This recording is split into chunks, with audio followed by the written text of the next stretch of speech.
Alrighty. So hello everybody in the panel and in the chat. My name is Shane Boony. I studied architecture at Texas A&M University. Prior to that, I was at the Career and Technical Education Center in Frisco, Texas.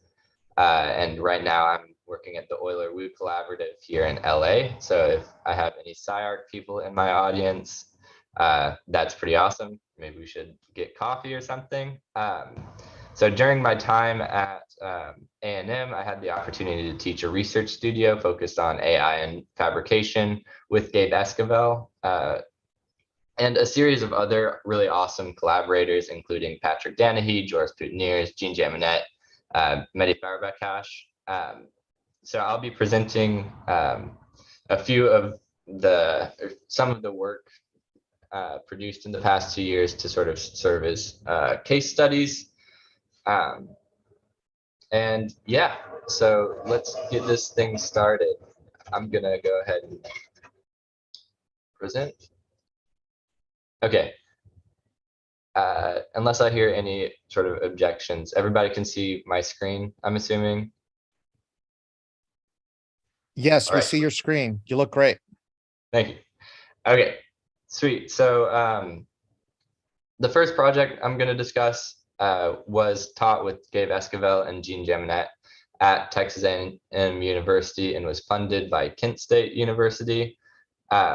So essentially, it sought to utilize Serlian treatises as a data set. So Sebastiano Serlio's copious drawings and illustrations, as well as his canonization of the architectural orders, like lends itself to a data set several hundred years before IBM coined the term. So on the left here, you can see a sort of scrolling video of porticos, which is the data set, and on the right you see what's called a latent walk or latent space interpolation video.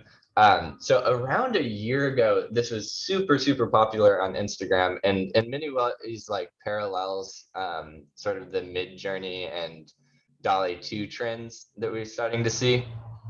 But I started to ask the question, as I'm sure many of you have, what like validity does this serve? So how can we actually use latent walk as more than just a maybe a showcase of the latent space or just sort of a funky morphing video? Which brings me to my first case study in three-dimensionalization technique. So rather than just using the 2D information produced by a latent walk trained on a style GAN, we actually brought the 2D data set, converted them into 3D models manually, and then ran a sectional script to generate poche at a specific interval of all of the sort of Serlian columns, porticos, and capitals. Now, this specific sectional data set is on the column capitals, and on the right, you can see the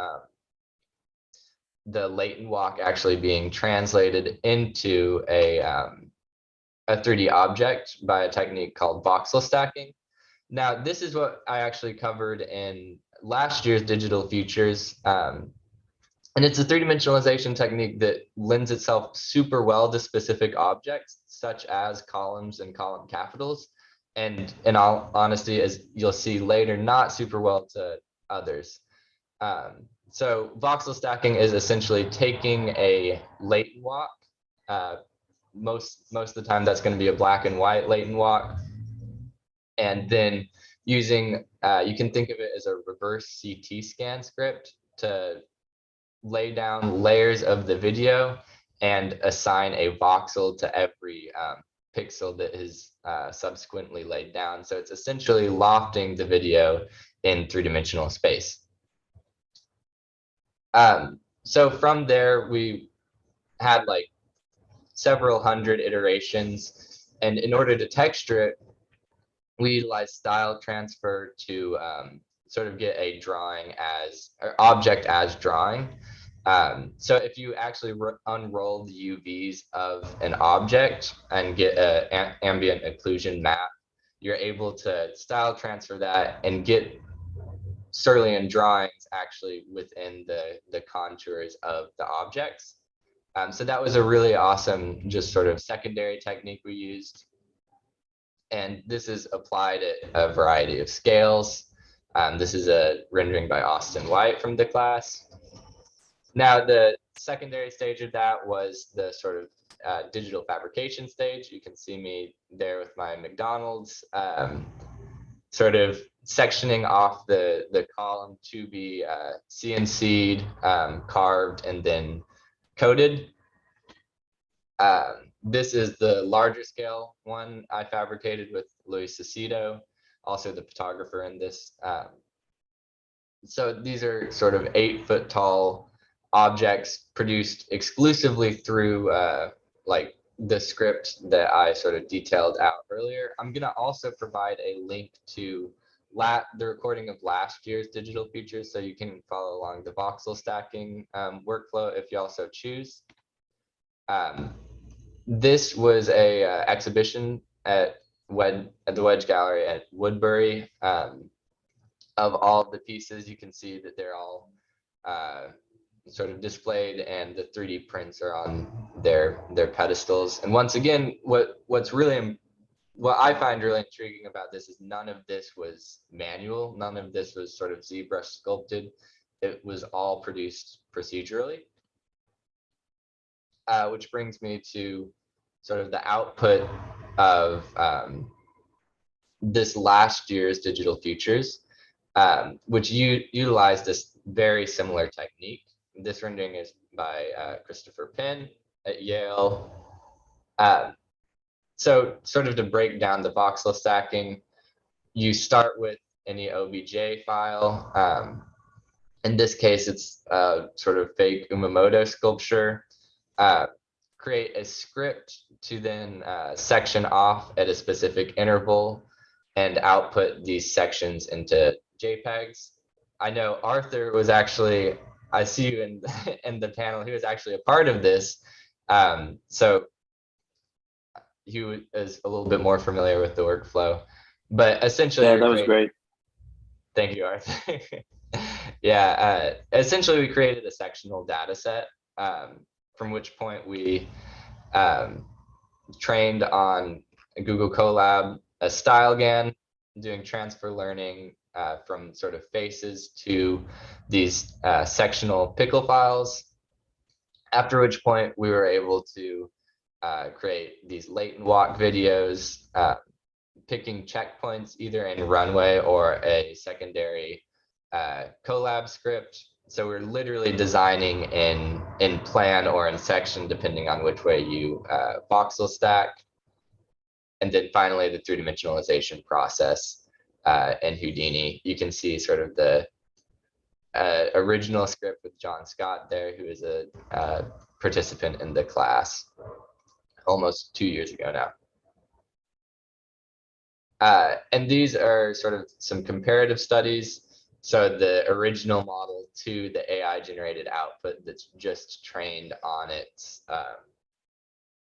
sections. And then you can see that, so you can also apply this to a sort of 2D to 3D with a 2D latent walk being translated directly into a voxel stacked sort of plan. Now I've seen a lot of this, and I think it's kind of funny, and like just in the progression of things, like that's not really how plans work, but it's really interesting nonetheless to just be able to produce that kind of thing out of this script. Which brings me to the next three-dimensionalization technique / case study that I'm going to be talking about. So all of these images are by Olga Kedya, a really phenomenal student that was in the class. You should follow her on Instagram. So these are all VQGAN outputs. This was sort of prior to the Midjourney and DALL-E 2 sort of craze that's going on right now. The class sort of sought to hybridize architectural facades and graffiti. And sort of really awesome ways, like VQGAN, not more than anything, but it's really a pretty phenomenal hybridization tool, whether that be hybridization of images using initial images or hybridization of text prompts, like in this case, facades and graffiti. Now, the three-dimensionalization process that we're going to be talking about today, it was actually able to output the turntable that you see on the right. And this specific project was a little bit more, had a little bit more of a complicated workflow, which included a additional pix-to-pix, which segmented out doors, windows, and walls, and using a chroma key and Houdini, you're actually able to Boolean out in real time the output of the pix-to-pix. So I'm going to show a video demonstration of that right now. So in this case, sort of to give you a description of what the video is doing here, it takes sort of arbitrary surveillance video. It runs semantic segmentation and object detection on it, and then has an image describer sort of describe what's going on in the image in real time, feed that into the VQGAN that's running right now, and then the VQGAN, in addition to the pix-to-pix that it's run on, is able to three-dimensionalize and morph in real time. So that was a super exciting sort of project to showcase not necessarily the validity of the workflow, but maybe the versatility of just procedural modeling for these purposes in general. Workflow interactions, the only tool that brings all the animation power of CSS. Sorry about that, y'all. I'm gonna go back. So the next project was by Quinn Mccormack and Sanabria. Very similar workflow, a little bit more similar to what we're going to be doing today. It just uses pix-to-pix to generate a displacement map, which is then applied to a 3D object in a mask. You can see on the right here that the object was fabricated at an 8-foot tall scale. And one thing that's really awesome about this workflow and its correlation to fabrication specifically is since it's displacement based, so we're using monocular depth estimation in this case, you don't have to do any undercuts on the CNC, which is kind of awesome if you guys are at all familiar with sort of digital fabrication. Undercuts are sort of limiting if you have a 3-axis CNC, but since displacement is perpendicular to sort of the image, you're only operating sort of in that axis. And these are a few sort of Neo-Tokyo-esque renderings that Quinn did. So I can't really gauge y'all's interest in sort of the architecture of these specific workflows, not necessarily workflows, but of these GANs.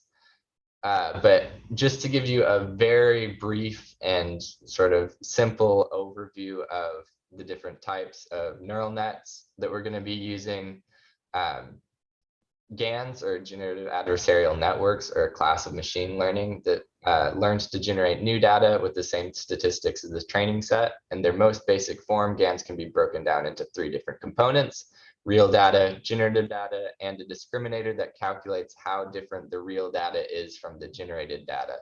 So the most common and probably easiest to explain example of this would be style GAN. So you have your real images or your data set, and then a generator, which in true style GAN starts from random visual noise, and the generator learns through the training process to generate images that the discriminator has a harder and harder time of determining whether they're real images or fake images through the process of backpropagation. And then in a diffusion-based model, so we might be doing a comparative study, say, of disco diffusion and VQGAN, the in portion of it is very similar, but they actually work by gradually adding Gaussian noise into a data set that but then becomes pure noise, and then they use a neural net to reverse the process. And it's been proven in a few sort of like cool papers that it can improve image sample quality compared to generative models.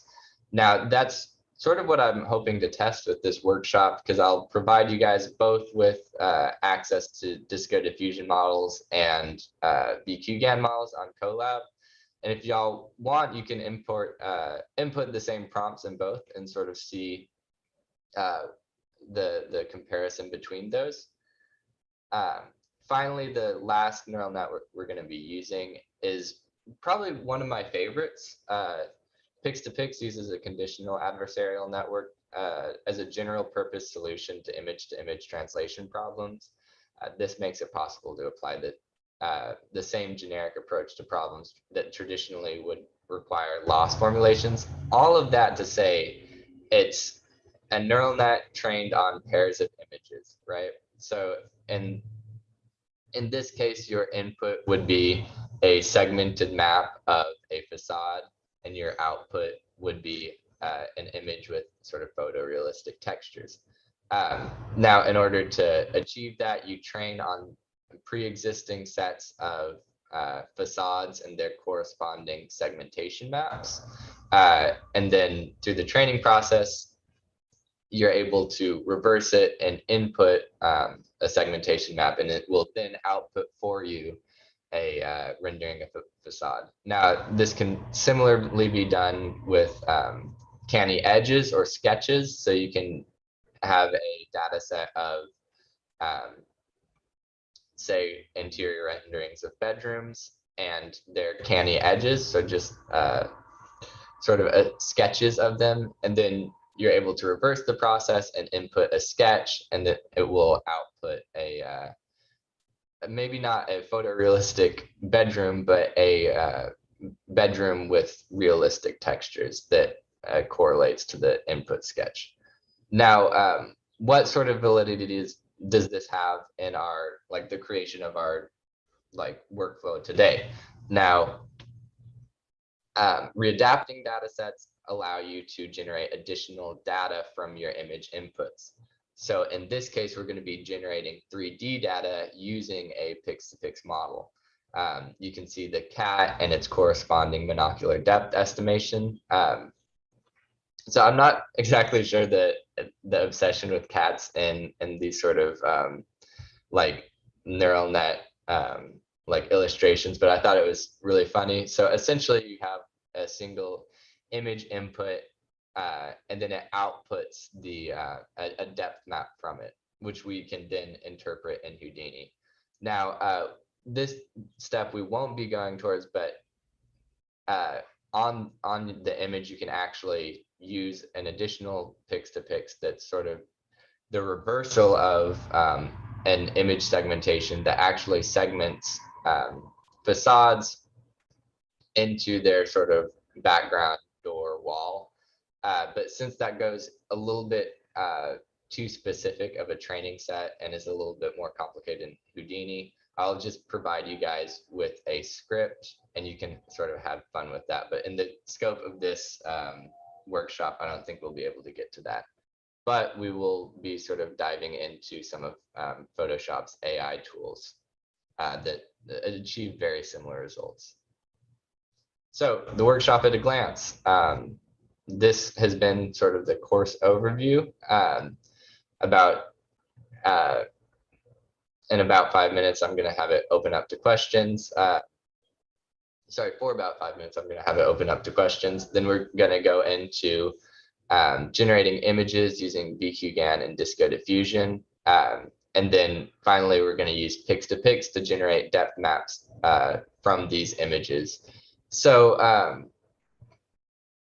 my recommendation is that you guys go ahead and open up your Google accounts, because I'm going to be sending a Google Drive link with all of the links to the collab models that we're going to be using. And then on Sunday, we're going to actually three-dimensionalize using the image outputs and Houdini, and then rendering in Keyshot. So I'm going to go ahead and open it up to questions from the panel if you guys want me to go back over anything. Now, it should also be noted that these workflows are rather complex compared to what we're going to be doing in this workshop. So if there's any confusion or if I sort of skimmed over anything, let me know, and I can go over it a little bit more detail. Shane, before we move on, where can we find some of the articles and projects of yours so we can understand how complex the workflow is? Yeah, so if you guys want, you can pick up the latest copy of AD, Machine Hallucinations. It actually has a pretty nice article in there about the Serlio code. I can also provide sort of my a list of publications that I've done that go over a little bit more of these. One of which being the Proceedings of the Digital Futures, that discusses some of the voxel stacking workflow as well as the Serlio code workflow. And then finally, just following me on Instagram. I know that's sort of a shameless plug, but I try to update it as much as I can with the research that I'm doing. Hey, don't worry about it. We're shameless here. So we thank you for your time. Is there any one of the panelists here that signed up for the workshop? Do you have any questions?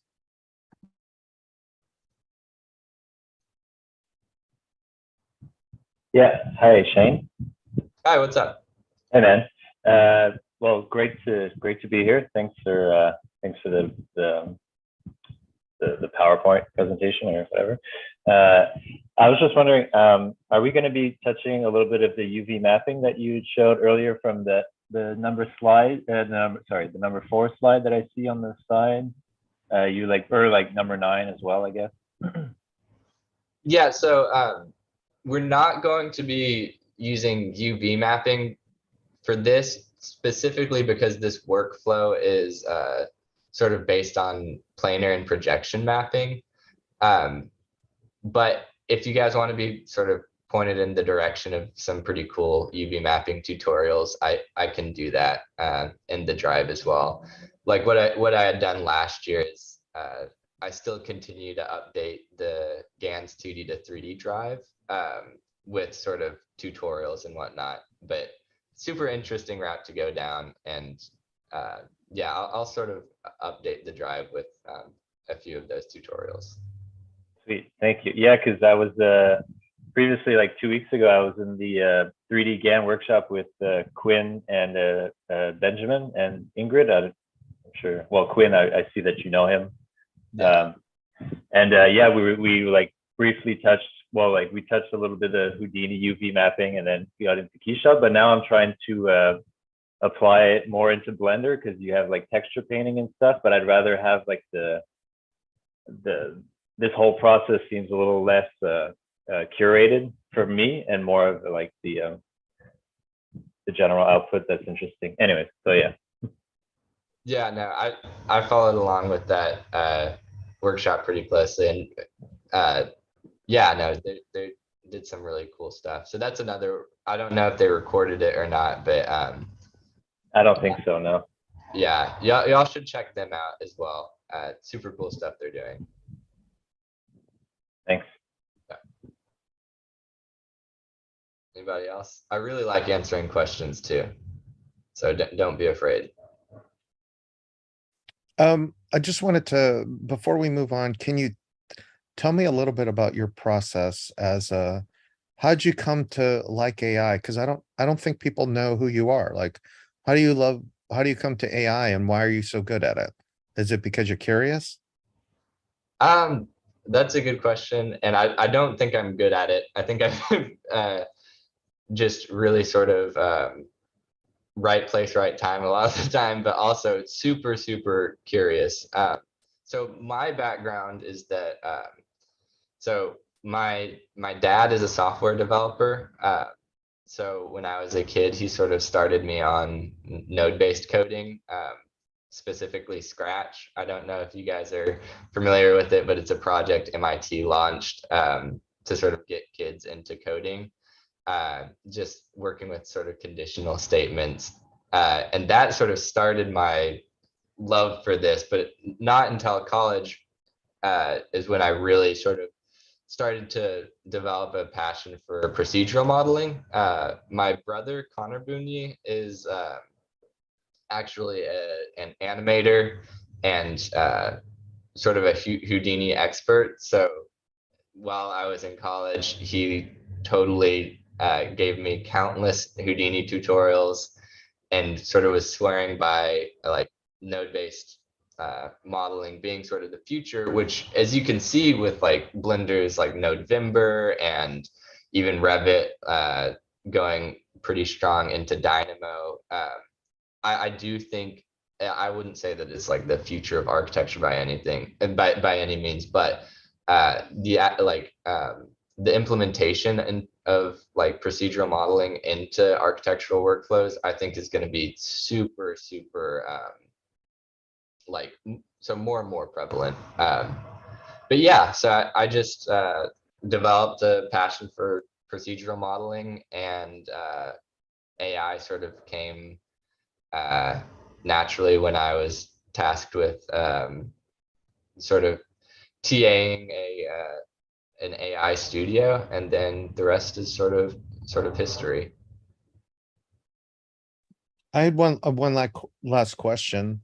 For people that want to follow up with this, do you suggest that they, like, how do you start with the idea of learning how to start without being overwhelmed? Because I think that's what I've heard a lot. I've heard a lot of practitioners of like 10 to 20 years go, this is great, but how do I start? Like, you know, because colab seems intimidating. Like, what would you suggest for them?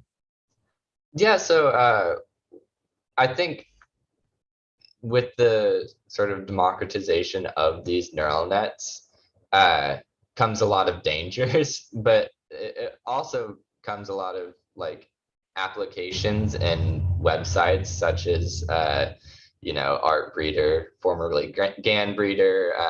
There's sort of like Night Cafe. There's plenty of applications and websites to sort of get your sort of foot in the door, but with Colab, it has its limitations, but I recommend it to any sort of educator that's trying to do this, just because it's super nice, and if you can find a good and well annotated script, it's not too hard. But if there's anybody that was super nervous about taking the plunge into this kind of thing and it is in the audience right now, then doing exactly this will hopefully help you guys a little bit.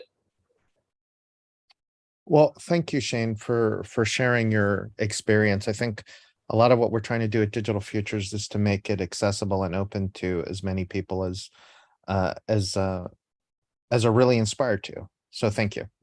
Yeah, of course. Okay, so with that, unless anybody have any other questions?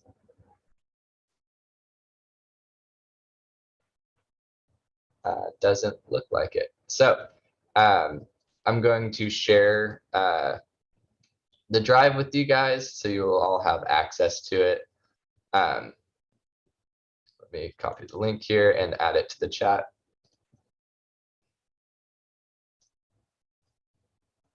Now there is a tutorial links Google Doc that I will ask you guys not to edit, because I'll continuously add to it. There's a backup PDF for it as well, but I know there's a bunch of people, so I don't want it to get too messy. Okay, so let me share this with everyone, and I'll give a few minutes for you guys to sort of log on to your Google accounts and open up the drive. There's a question from the attendees, from Daniel Bagari. for the labeling, is there any easier way to do it rather than doing it with Photoshop? I think the simple answer to that is not really. Like if you're interested in like other sort of like photo editing softwares, then sure, maybe there is. But with specifically like replicating semantic segmentation, I think Photoshop you have the most control over. You have tools like subject selection, and yeah, honestly, Photoshop is probably the easiest. And as you guys will be able to see, the interface between Photoshop and Houdini is actually pretty seamless. So for this workflow, probably not. One other question. If you're not familiar with Colab, have you done any prior tutorials that can get people started on Colab and loading up their scripts? Yeah, so in the tutorial links PDF right here, I have the GANS 2D to 3D Digital Futures workshop from last year. That provides a little bit more of a intensive introduction into Google Colab, as well as the sort of voxel stacking process. And in addition to that, if you're having some serious problems following along, then there's additional image generation methods such as Runway, ArtBreeder, Ostagram, and Night Cafe. So the front end of this being image generation can be achieved through all of these methods. The only necessary portion to use Colab in will be the generation of the depth estimation. But in all honesty, in comparison to other like Paperspace, the user interface of Google Colab is super straightforward. Thank you, Shane. I don't see any other questions on the Q&A. Sweet. Okay, so yeah, let's get right into it. I'm gonna start with the VQGAN right here. I'm gonna sort of touch on Disco Diffusion and ArtBreeder as well, but I think the primary image generation will be achieved through VQGAN. So here you have the English script. The original script was actually in Spanish and was sort of made in response to the original DALL-E, which was, so like in the spirit of democratization, VQGAN plus Clip is like sort of exactly that. It was an artist and sort of data scientists like response to DALL-E not being made available to the public. So the Spanish Colab script is the original implementation of this. So pretty cool history there. So you have English, Spanish, and then the advanced tutorial, or sorry, the advanced Colab script will show you guys how to make animations with this. Now, we can actually input image sequences into both the monocular depth estimation as well as the sort of Houdini script. But for our specific workflow, we just need single images. So the easiest script for this, unless you're a Spanish speaker, is going to be the first option here. So what I like doing with this is sort of, rather than doing runtime run all, I'm just gonna press play on all of the individual nodes just to show you guys what they're doing. Oh wow, we have a lot of participants, 33. Okay, so can everybody give me like a thumbs up or something when you have No, hey, no, this is popular. You're getting a lot of don't worry about it. Yeah, you're doing great. Thank you. Yeah. So does everybody have this page open? Thumbs up. Christian, is that like a thumbs up or is that a hand raise? Yeah, sorry, it's the thumbs up. Okay, sweet.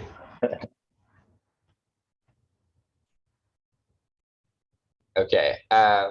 Okay, I'm gonna sort of work under the assumption that everybody has this pulled up. So VQGAN plus clip is sort of a combination of two neural nets. But essentially all you need to know is these two parameters. You have a text prompt here, which is sort of a goofy one, as is sort of the majority of the default collab scripts for these text-based things. And then also an initial image. So this initial image, it's similar to transfer training on StyleGAN. It allows you to, rather than training from random visual noise, it actually allows you to train from like a pre-existing image.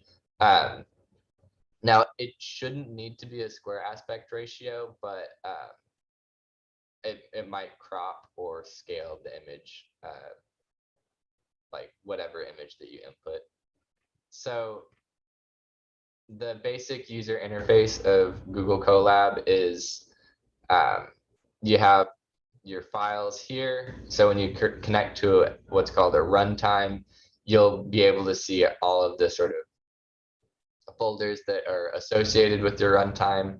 And in this case, it will give you the option to integrate your Google Drive or mount your Google Drive, which is another reason why Google Colab, I recommend it so much, and it's really, really powerful, is you can actually, once you mount your Google Colab script to your Google Drive, it'll automatically save out your outputs and your pickle files, so you don't have to run it locally and just waste all the storage on your computer. And also, so you don't, when you like restart the runtime, it won't recycle all of your data.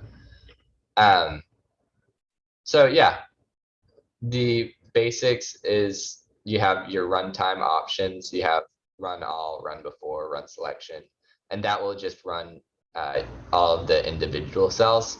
But if you click the little play button, and it will say this like notebook, that's fine, just run anyway. Did you have a question, Romina? Or I think you might have just joined on the mic.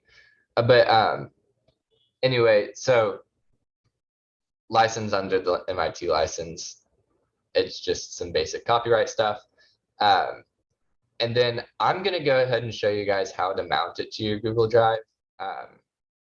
It's completely optional in either case. You can save out images just on this runtime, but just hit play on that, connect to your Google Drive, allow. It might take 20 seconds, and then it will have mounted to your Google Drive. And then from that step forward, rather than having to save out on the on this interface, it'll automatically save into these folders on your Google Drive. This should only take maybe 30 seconds. There we go. So you'll know it ran when it has the little check mark by it. It will also indicate the amount of time that it took. And then we'll give you a little mounted at content/drive. And that's how you know it was mounted. And then finally, it's gonna, you can change the sort of these folder names, but as long as you don't have AI_art in your Google Drive, you should be fine and it won't save over everything. So these are just creating two folders in your Google Drive to save it out to. So the next few steps of this are just installing the libraries onto your runtime. So you will need to do this step every time you sort of re-enter this collab script. But once you run these few steps here, you're actually able to consistently output like images with different prompts, since you already have the libraries installed.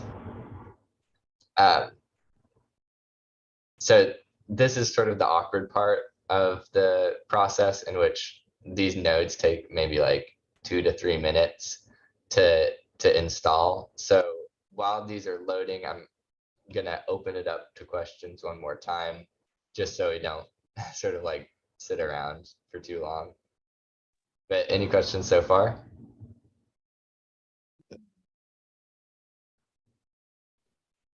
Hey, me again. Yeah.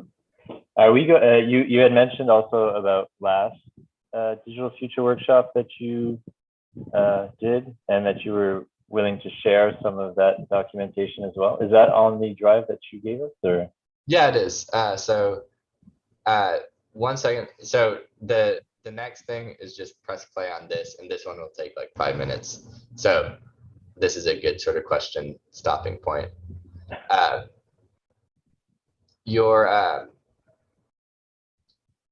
If you click on tutorial links, GANS 2 to 3D Digital Futures Workshop will be right here, and the entire drive for that, along with the tutorials and links and everything, will be in that drive. Oh, fantastic. Thank you. Yeah. Shane, one question. This is just to be clear, this is agnostic to Windows, Mac, or Linux because it's online, correct? Okay, yeah. And do we need to actually install Python on our machines to do any of this workflow? Okay. No, absolutely not. The only softwares that you will need to install will actually come tomorrow. And that is just Houdini, Photoshop, and Keyshot.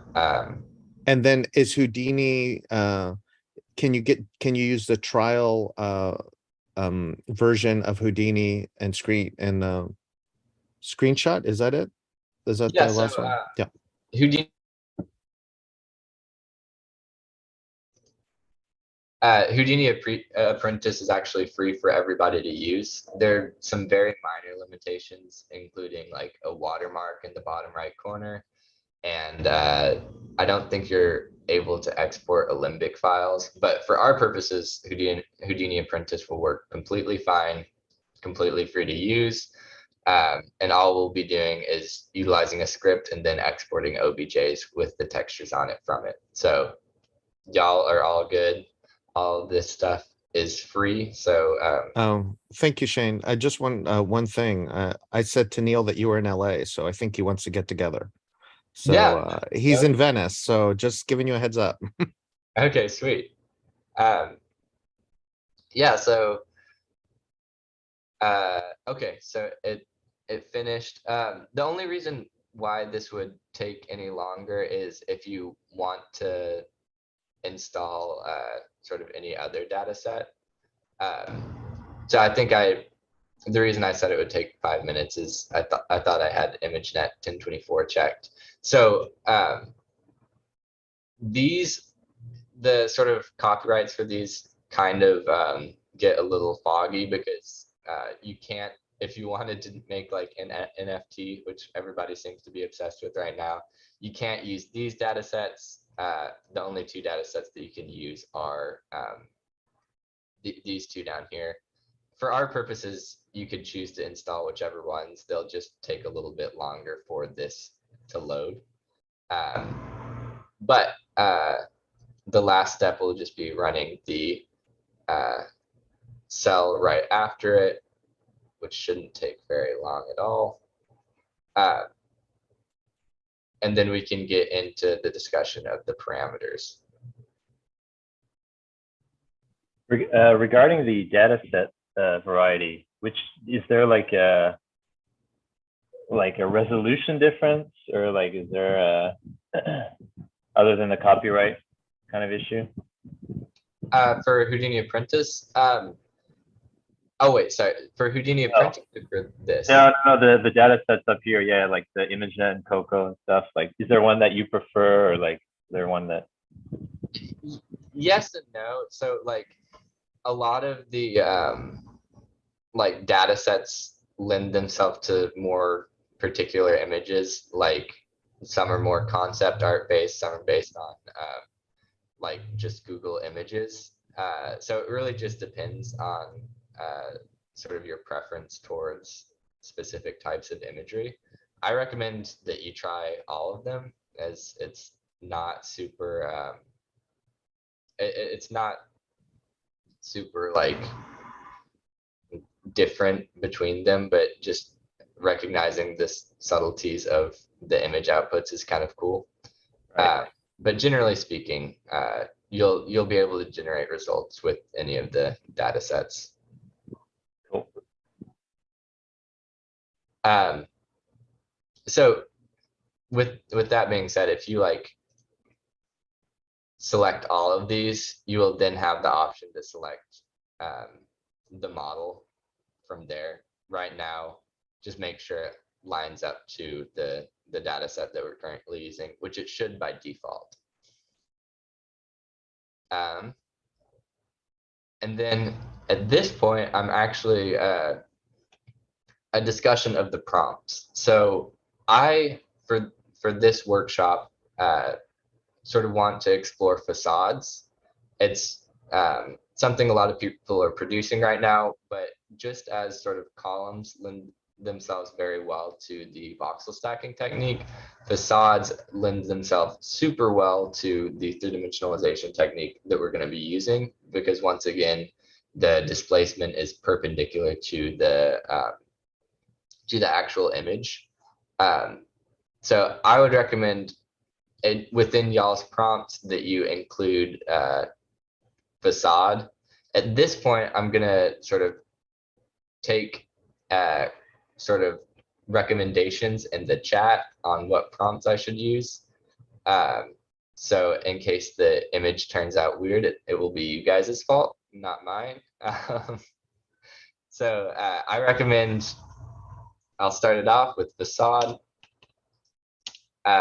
If somebody wants to give me a style of architecture in the chat.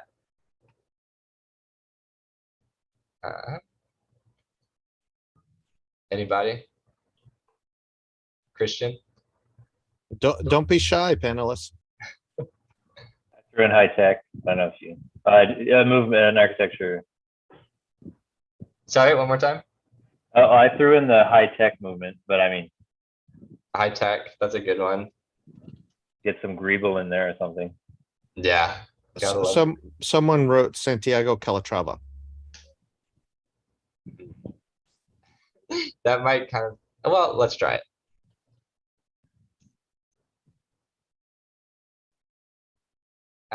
So this will actually, I think this is probably good. Facade, high tech, Santiago Calatrava.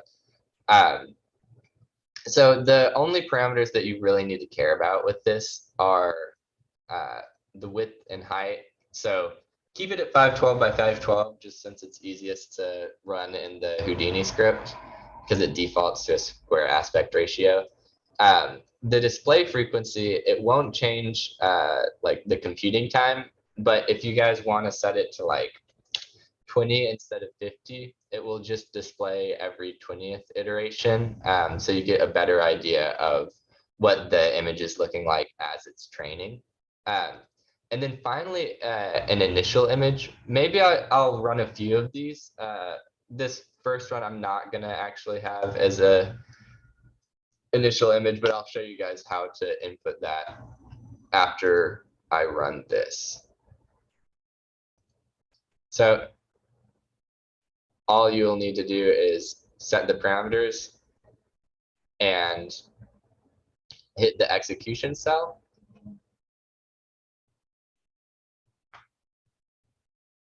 And let me know, well, if anybody doesn't have, like, if anybody is running into problems with the execution and it's giving you guys like a timeout warning or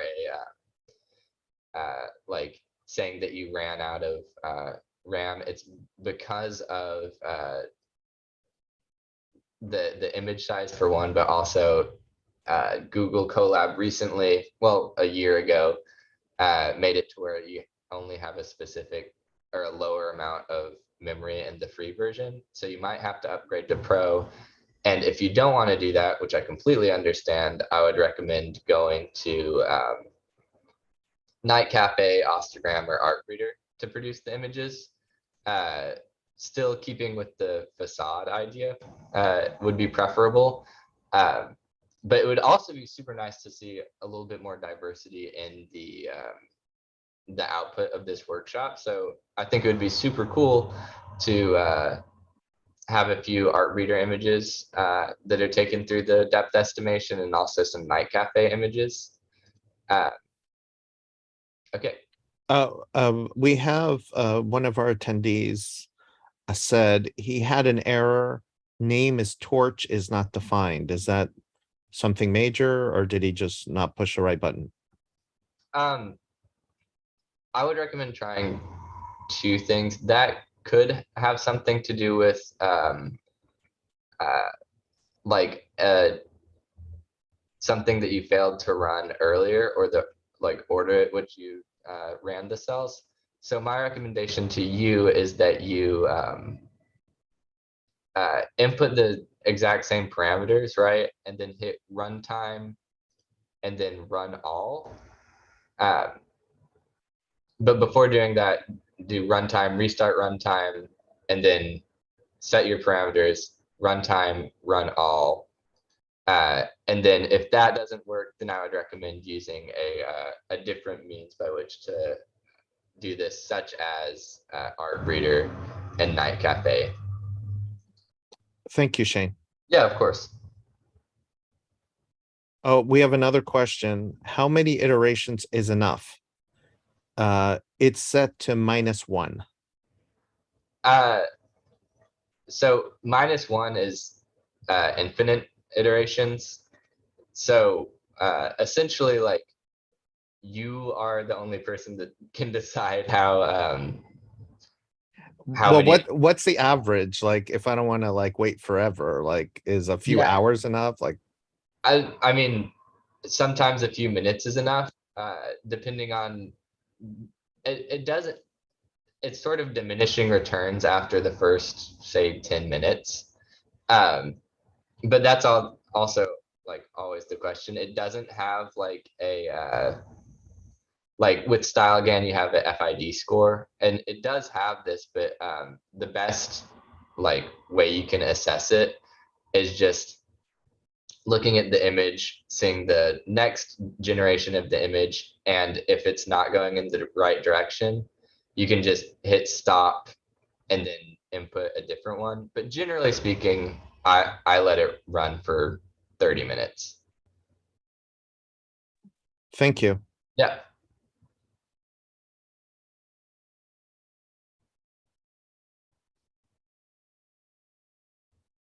I forgot who wrote a paper on this, but there's some, it was like poorly trained or something, that discussed like truncation values and the validity of like not training a StyleGAN model fully, which is, it ended up being a really cool paper.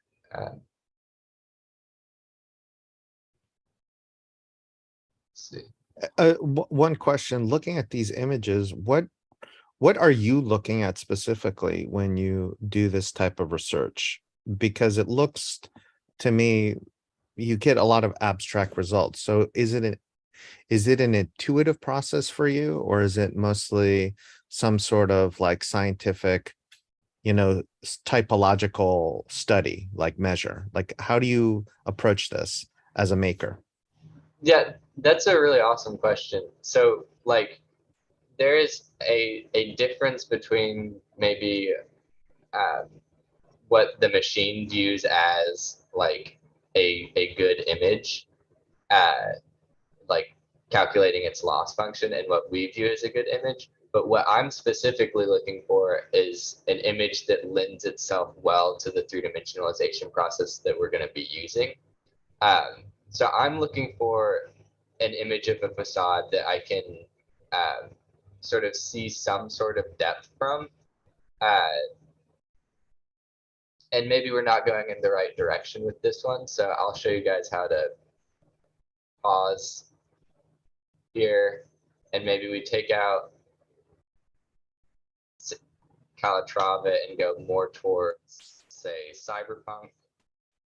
If we're going all the way down the rabbit hole here. Hey, this is your show. We want to go as deep as we can, so go for it. Yeah, so a lot of the time it's not even necessarily letting a model train for more than a few minutes. It's like just seeing what kind of images that you're getting and sort of using that as an iterative process to produce cool images. But sort of, I guess, to finish the response to that question, I'm looking for images that I can get a sense of depth from.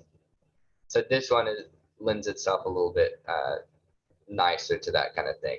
So I can estimate a sense of depth, which I intuitively know that the monocular depth estimation in the next step will be able to as well, right? I'm also looking for foreground and background, which will help with the sort of subject selection in the future.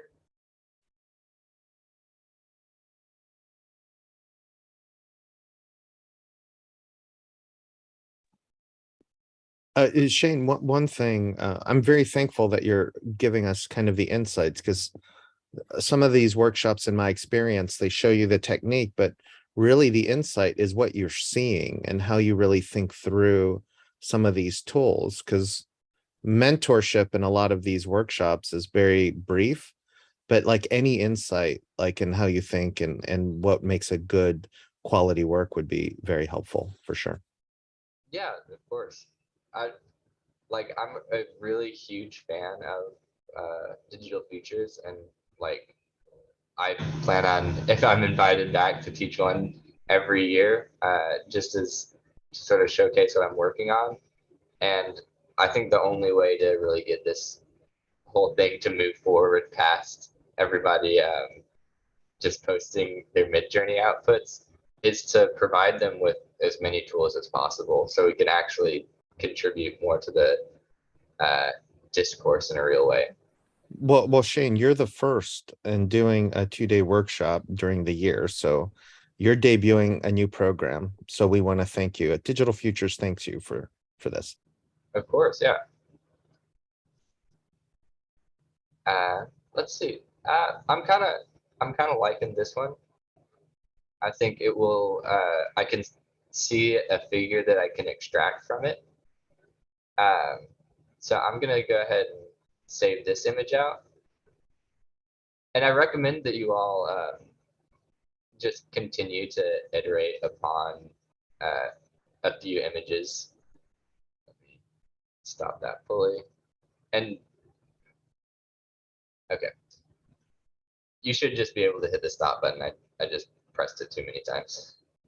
But now let's think of a pre-existing image that we can base this off of. So in sort of the style of facade, high-tech, cyberpunk, right? Let's think of something that will lend itself towards that kind of image. So you, Christian, mentioned, what are they, greebles? Yeah, just Greeble in general, yeah. So a little bit of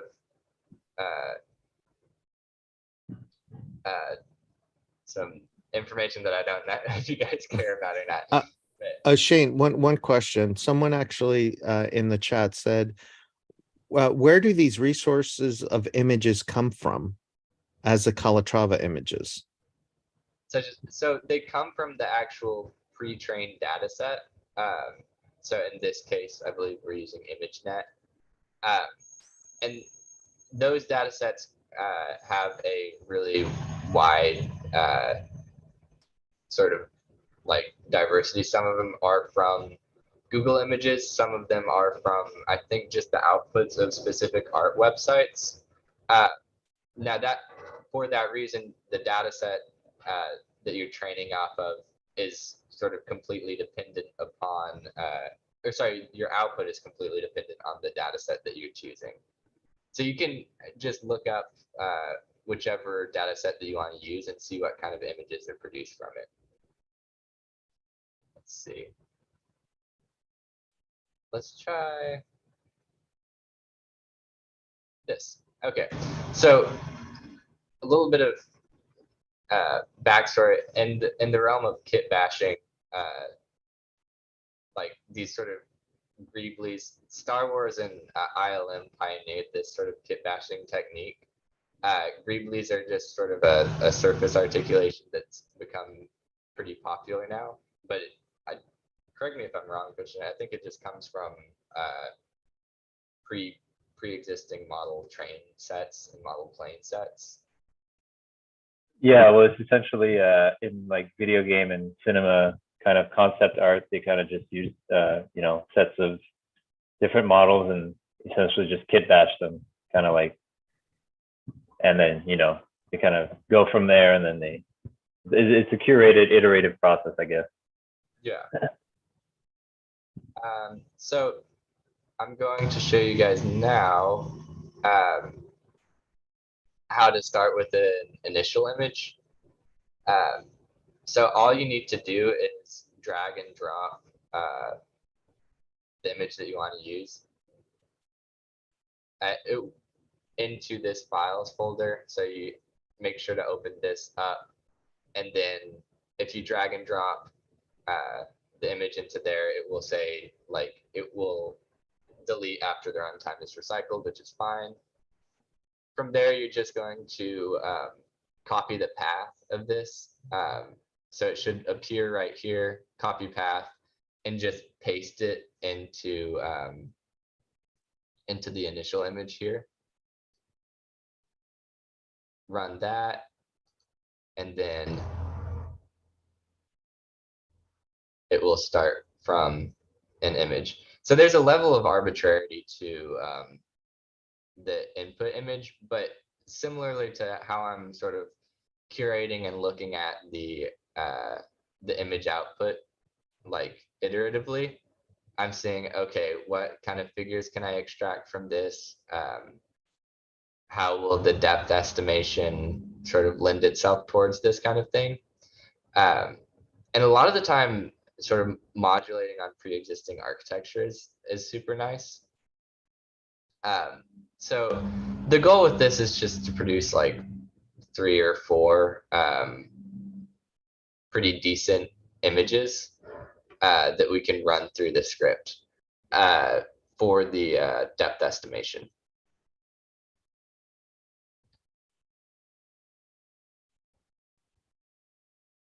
So it's always super fun doing this live, because sometimes we stumble upon something really good, and sometimes it's just like, oh. So a few of these results I'm pretty happy with. Specifically this one, because if I sort of flip this upside down, I can extract a figure from this. I can see that it has a foreground and background, and I can also, I would wager that this has enough embedded depth within it for the pix-to-pix model to estimate from. So I'll go ahead and save this image out.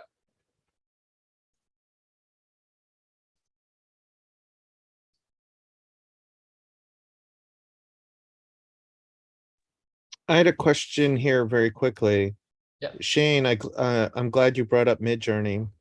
Would it be possible to follow the same steps on the second day with workshop based on the same outputs from Midjourney? I think you said yes, but I just wanted to make sure. Yeah. Another question is, can I use other data sets other than the ones loaded in this colab file? Yes, that will require some additional coding that you'll just need to add to this. So you'll need to like import your CKPT file into your YAML file. But it's pretty doable if you have a knowledge of code. That being said, these are sort of trained data sets. So it might be a little bit harder to generate your own if that's what you're talking about. But yeah. Okay. Thank you. Yeah, of course. And to speak to the Midjourney and DALL-E 2 users out there, the only reason I'm not doing that one is I was working on the assumption that not everybody would have access to them at the time of this tutorial, which I think is still the case. But I highly recommend you guys to use whatever platforms that you are doing in this image generation process, because I want to get, I mean, part of the reason I'm doing this is I love seeing sort of the diversity that the workflow that I'm teaching can bring. So yeah, I highly encourage you guys to. Shane, here's another question real quick. Yeah. Can you explain a little bit about the mechanics that is happening for the combination of words that make up the images that you got? Like, why does it look so cool? That's a good question. So there's specific. That is a really good question. There are very specific words and word combinations that like lend themselves to more or less ornate or articulated pieces. Just having done this for a while, you can start to look for trends with that. And a lot of the time, since it's unbiased, it comes out with really interesting outputs, like things you would not expect. For example, I think one of the students was doing sort of a hybridization of facades and graffiti and input vines into theirs, for example. And just since it's an unbiased neural net, was able to like create the vines in like within the actual like graffiti, and added a level of intricacy that could not be achieved otherwise. So like there's a ton of different sort of like tips and tricks that you start to pick up on in developing your style. And it's also really cool that your style is essentially limited to a text prompt. Like if you're trying to adapt like a whole series of images, you have to be like super specific with your text prompt and image input as well. So I don't know if that necessarily answered the question, but like, I guess all of that to say since it's unbiased, using words that you'd sort of like intuitively speculate to be to add elements to the image that you want, like it helps. That probably wasn't the best explanation. No, thank you. I'm hearing that in the Midjourney DALL-E trap, if you're not really good with words or word combinations or trying to kind of subvert what your statements are, then you can get caught in this image trap. So I think when I look at what you made, that's not the case. It looks really cool. So I think that the insight is that you kind of know a little secret. So maybe, do you have like different words that you just play with, or now that you've used it for several years, you have an intuition about it? So there's this like concept, I think Gediminas Kardinkas like always talks about. It's like the sort of darling object. So like students will have this thing that like an architecture project that they don't want to change, but like ultimately is holding them back. I really like adapting a similar mentality to this, because like if something is training for so long and I really want it to be cool and it's not, then I've sort of had to like get over myself and like completely restart and take what I learned from this. There are a few like really nice sort of image prompts that always sort of get good results just because of the nature of the data sets, and that includes like I mean you'll see it on some of the original sort of very popular Midjourneys. They include like Baroque is one way to super quickly get pretty amazing outputs. Ornate. There's hyper realistic, which I always think is super funny because like it doesn't increase the resolution of it, but it increases the like fidelity of the image. And like also just saying 4K at the end, like everybody does that just to like produce an image that's maybe like taken from images that are slightly higher res, but the image output isn't actually high res. But I love going on the Discord and just like seeing what people are up to with that. But yeah. Thank you, Shane. It's really great listening to you and how calm you are and how much you're really thinking about these carefully. So thank you. Yeah, of course. I think this one's probably at a good point. So we kind of have a lot of time. So I'm gonna go through because all I plan on doing for the rest of today will be running through the monocular depth estimation. So I'm gonna run through a few more image generation techniques with you guys. Some of you guys I'm sure are decently familiar with. Other of you guys, I hope this is exciting for you. So we can start on Art Breeder. You'll need to sign up, or you can just try the demo. It's based on a big GAN.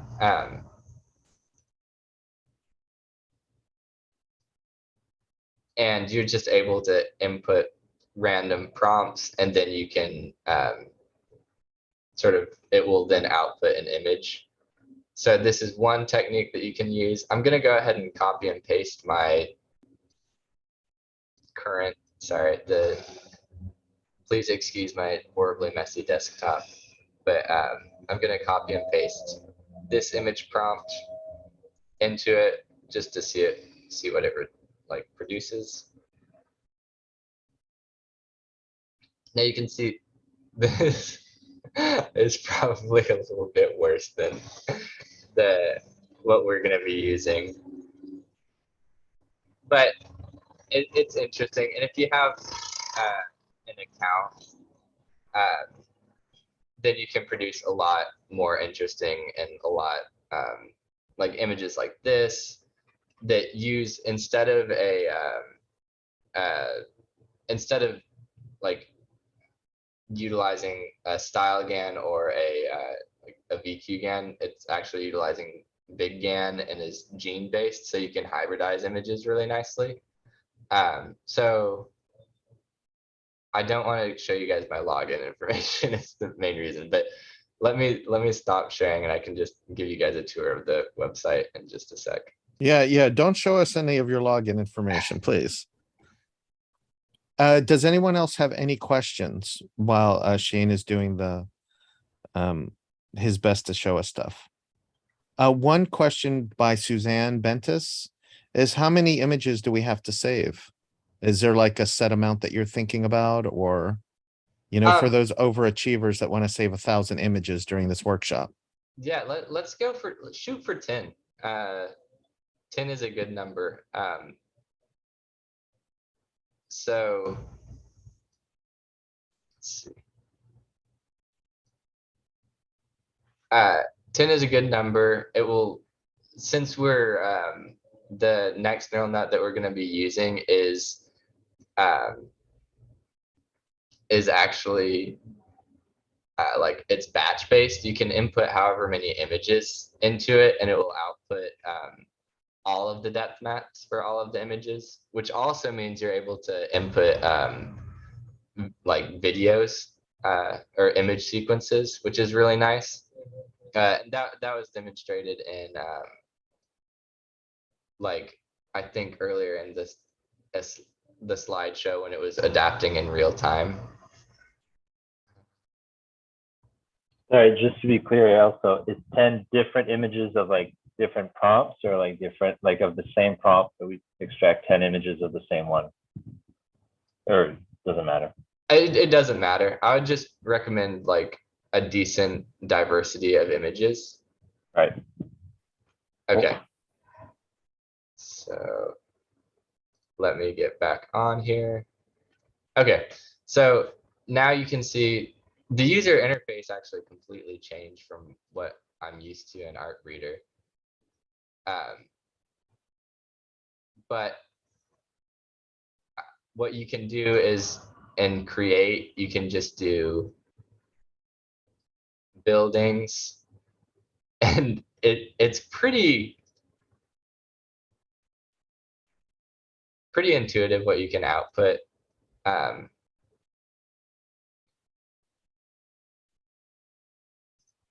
And then since it's gene based, you can like go in and just download whichever ones. So that you have, in my opinion, a lot less control over this. But if you guys want to experiment around with this, maybe in between now and tomorrow morning, I would highly recommend it.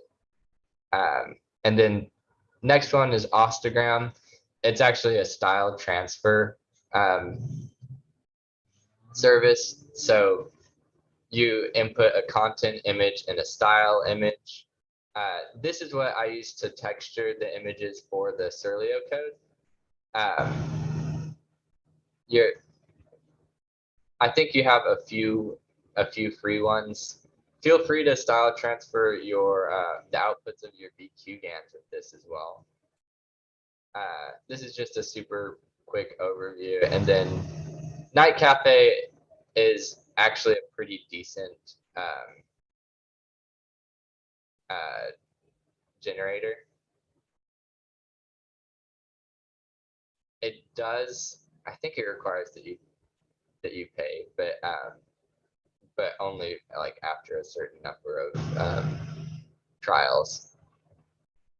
But yeah, so those are just a few of the different means by which you can just generate these images. I don't think I'll go over this one today, but just to show you guys,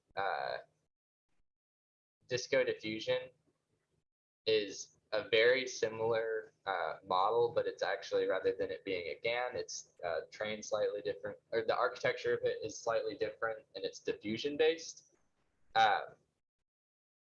So it's very similar to how you would run any of the prior VQ GANs, but I just provided this on here so you guys can run this if you want with the same text prompts and everything. So this is another option that you guys can use. All of that to say, by tomorrow, it would be really awesome to have around 10 images that we can three-dimensionalize. Is everybody all good? This is a good stopping point for questions and stuff. Just one question. When it comes to the three-dimensionality of it, the criteria is depth, right? So it's depth, and then from the depth, how many images do you need per each selection?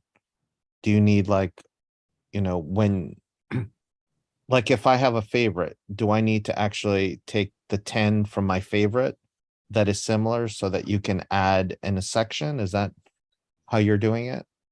No, so it's a pix-to-pix model that interprets one image and will output a depth map to that image. The only reason I want to have 10 different images is so we can get sort of 10 different displacement maps, and then potentially 10 different objects from each participant. All right, thank you. Yeah, of course. Any other questions, you guys? Yeah, I just had a question on the collab. You're generating 512 by 512 images. Can we do, for the Houdini script for tomorrow, can we have bigger images? Like if we blow them up, will it help with the like because I've been using the super zoom in Photoshop on some of the mid journey results to really get like pretty good quality, like almost 3,000 pixel images. Yeah, so the only thing with that is the you can input whatever scale and aspect ratio into the Houdini script that you want. Okay.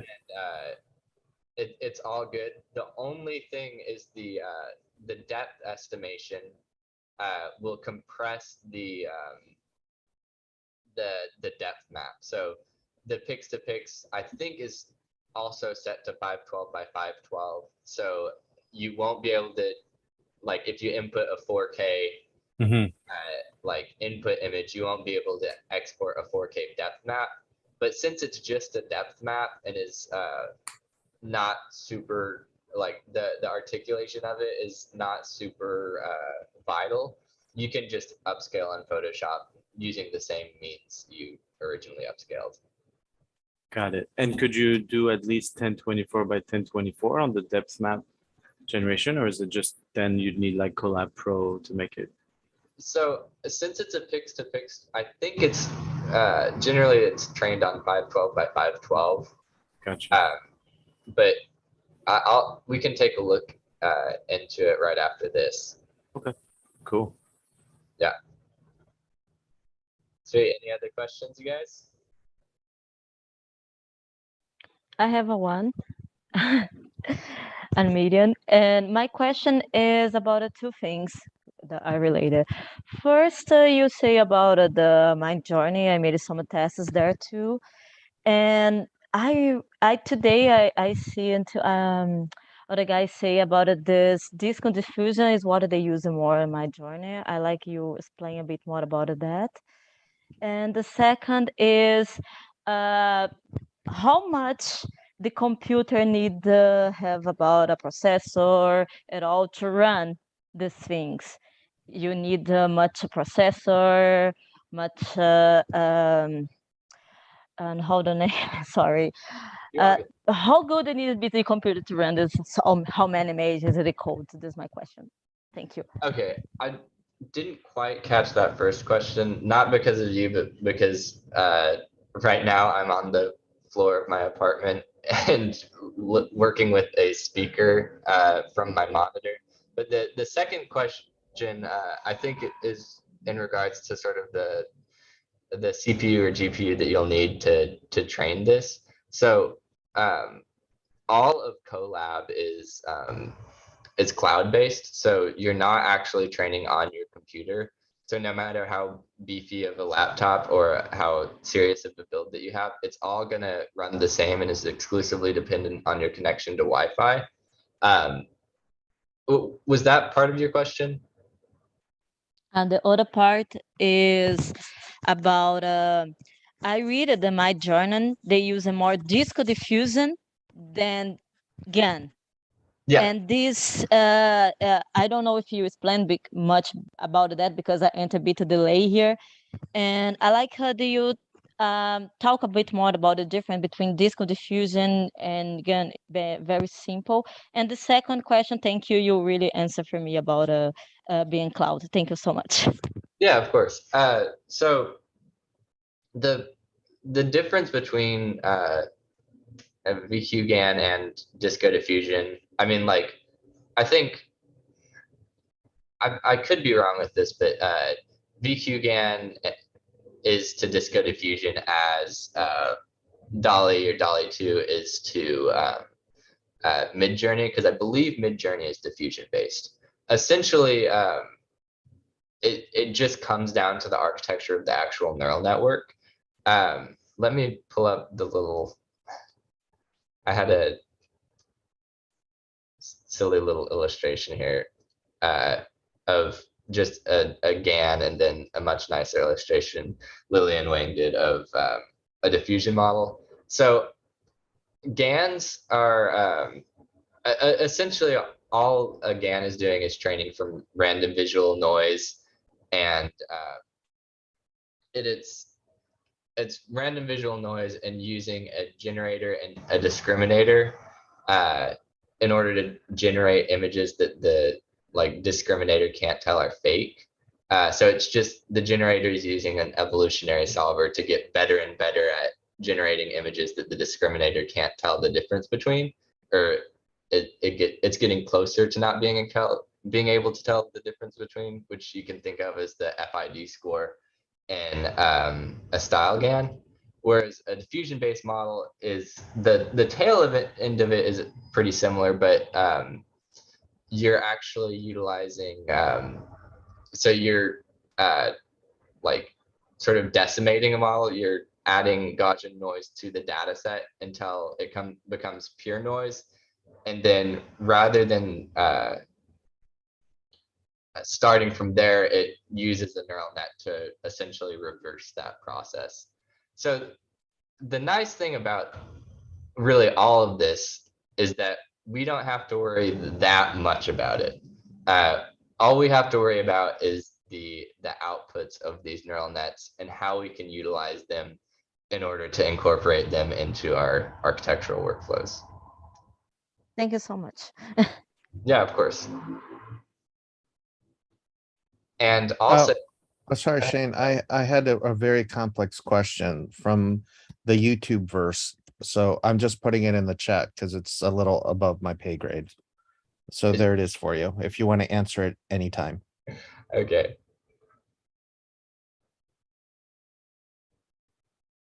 Okay. Following along and wanted to ask about philosophy, you can't, as I've been interacting with numerous players in the world for a while now. Can you talk about creativity in VQGAN? That's a really awesome question.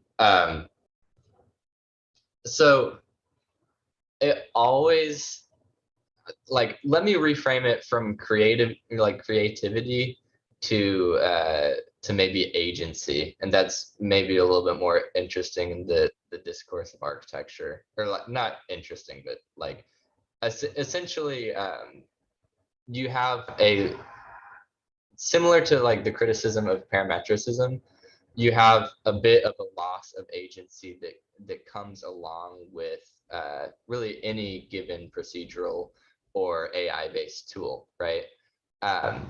But where you're actually inserting, the way I view, inserting your agency or your creativity is in the creation of workflows, right?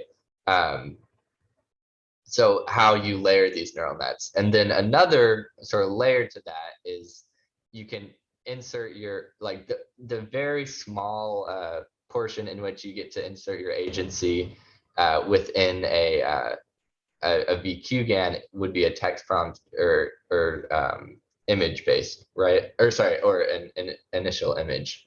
Just as with a style GAN, you are essentially throughout the entire process serving the role as like a curator more than anything. And I think that's sort of turning design on its head in a lot of ways. But with that being said, like just with like parametricism, I think anybody's sort of demonization of it is just as dangerous as anybody's like infatuation or fetishization of AI or of any given tool. There's a huge argument on where these tools, I say tools, on where these things fall in the spectrum between, say, a tool on one end of the spectrum and a collaborator on the other end of the spectrum. I am sort of the camp that it is fully a tool and should continue to be used as such. But other people are on the complete other end of the spectrum. And I think viewing it as sort of a collaborator, you sort of begin to lose a little bit of agency with that. I hope that sort of answers the question.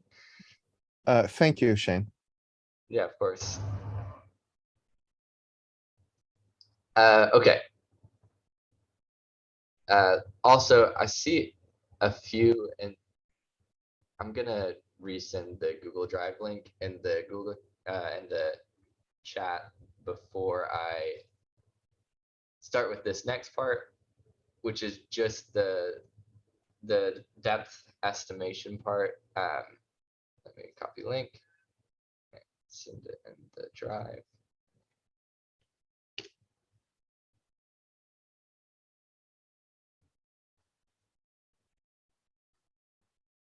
Okay, so any other questions before we get started?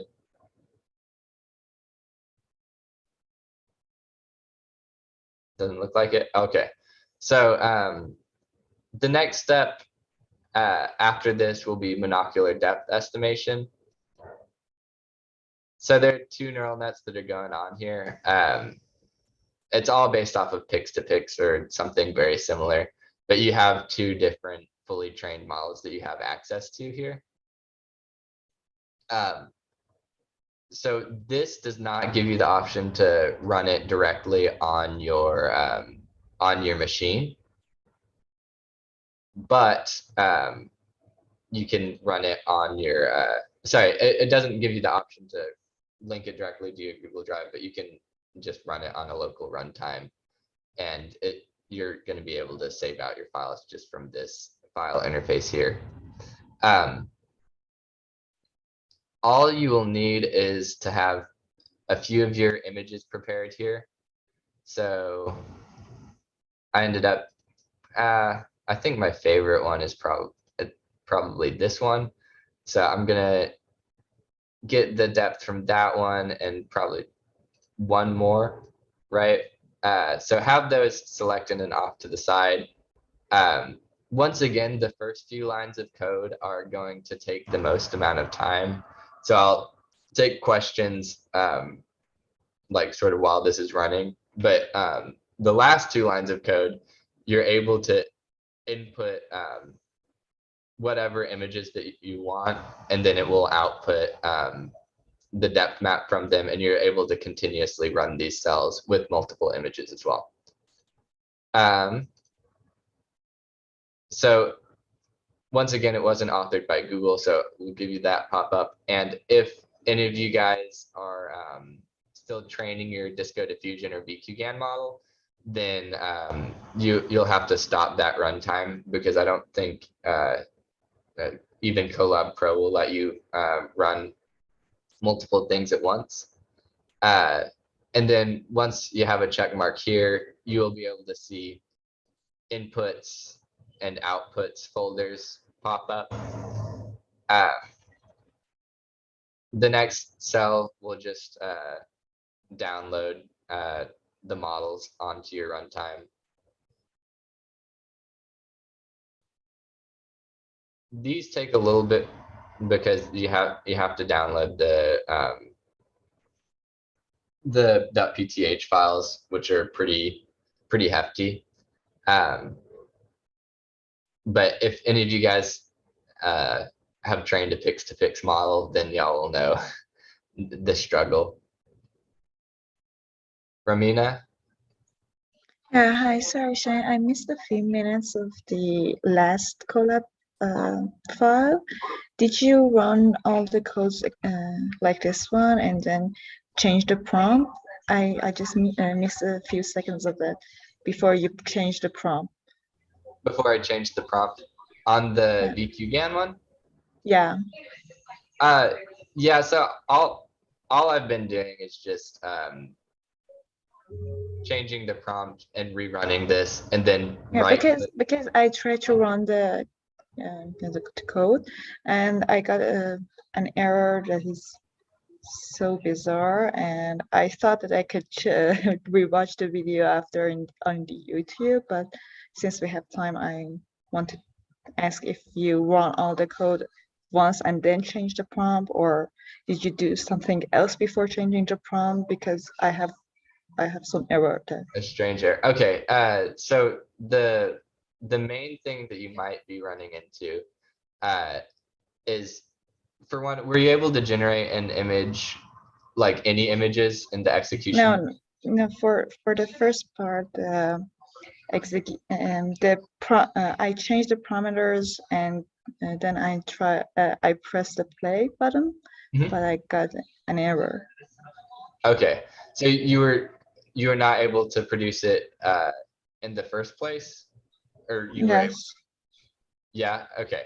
So the two options that you have are to go to like make sure the parameters that you want are already set, and just hit runtime and restart runtime, and then runtime run all, and then this will allow you to make sure that you have been running all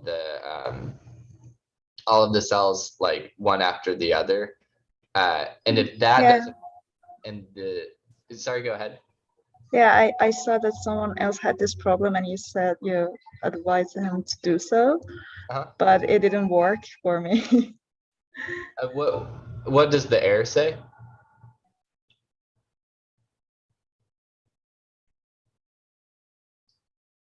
So do you know what the error says? It should be under the execution. Yeah, I'm trying to paste my error in the chat. Okay. It's something I cannot read. It's arg parse is not defined. It's in the chat already, Shane.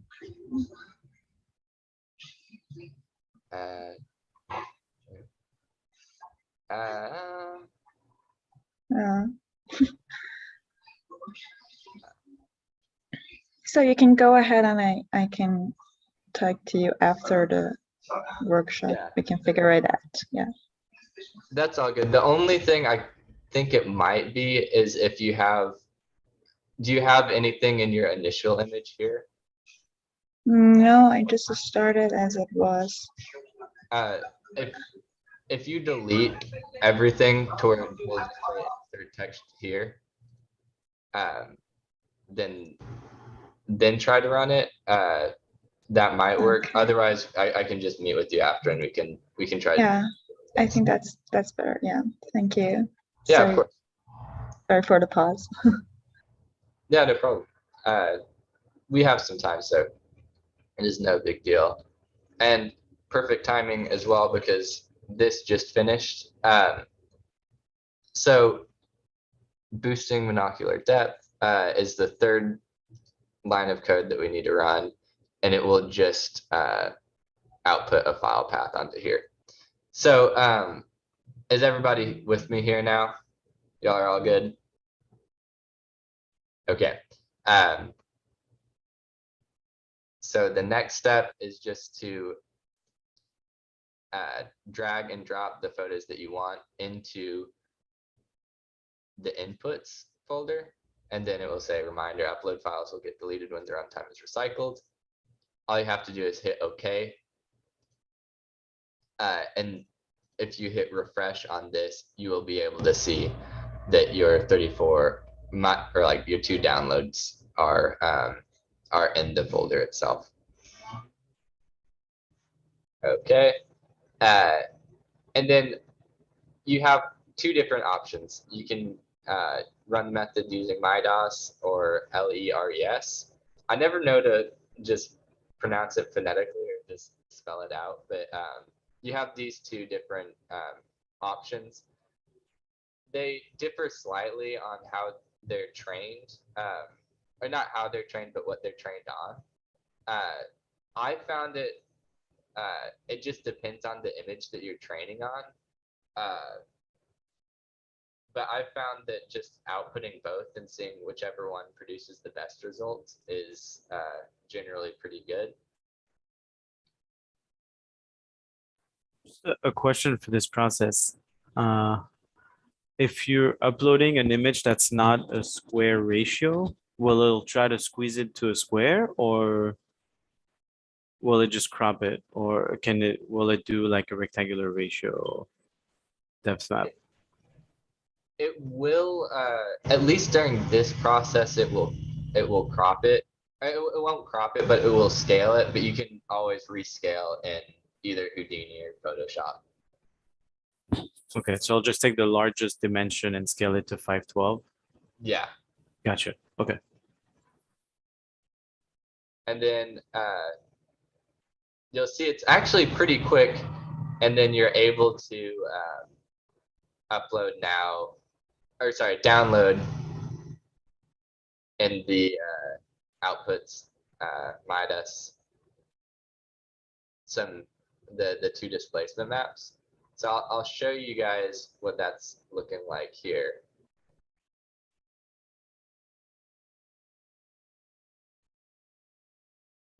So it's actually, you are able to generate really, with this specific neural network, you're able to generate some pretty intricate depth maps. Now, they're not necessarily super legible as three-dimensional objects to the eye right now, but I can tell just with the level of detail that we're getting with them, we'll be able to produce some really cool three-dimensional results.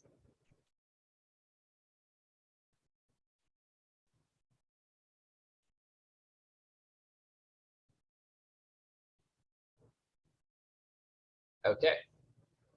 And then I'll just run this to see if it will output anything more articulated.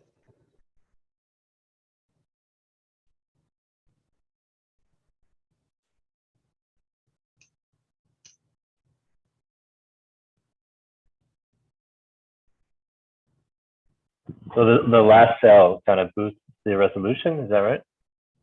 Wait, sorry, one more time? The last cell that you just clicked on, it like boosts the resolution of the displacement map, or? No, so the last two cells are just different pre-trained models that generate displacement maps. I think this is just sort of a comparative study between my right. Okay. you guys, but it's always better to have like just multiple like inputs for your Houdini script, so you can just see what works best without Right. having to do anything manually. Cool. So I can go ahead and download these two guys as well. Let's see. And now I'm like, okay, yeah, I'm glad I ran that, because now I'm actually able to like take out the frames and everything of the image, whereas in the original one, I'm not able to see any of that, right? So you're able to see a little bit more, like get a little bit more fidelity out of this one. And sometimes it works the opposite way. It just is dependent upon the models that you, or sorry, the images that you put into it. Let's see how 34 looks. I'm really hoping 34 looks cool. That's sort of that's my darling object right now.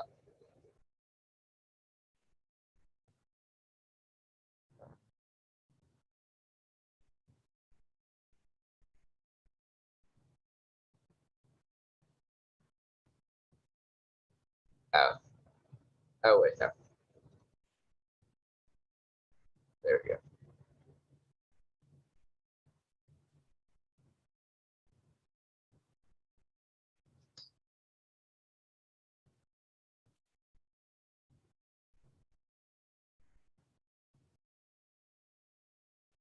There we go. Yeah, that actually looks a little bit nicer.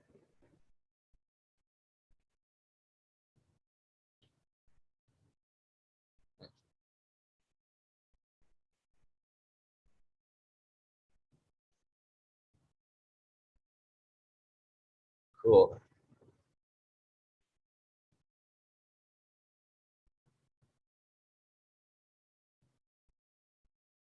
Cool. Was everybody able to generate the depth maps? Now, if you weren't able to do the first step, then you can just use an arbitrary image to make sure the script works. But could I get like a thumbs up or anything with that? Yeah, I got everything. Okay, sweet. Now, the next step of this is it's going to be optional, because like you can choose whether or not you want to submit this. But just so I can see you guys' outputs, make a folder with your name in it. So I'll do mine. Shane Boony. And then input the image pairs. So in this case, I would do 3 and 3, 1. Right, just so I can start to see what you get, what kind of results you guys are getting. And also, so we can sort of do a pretty cool rendering of the results of the workshop, because I think just with the pure amount of participants here, I think it'll be really impressive. And I'm always love to see and sort of comment on you guys' work.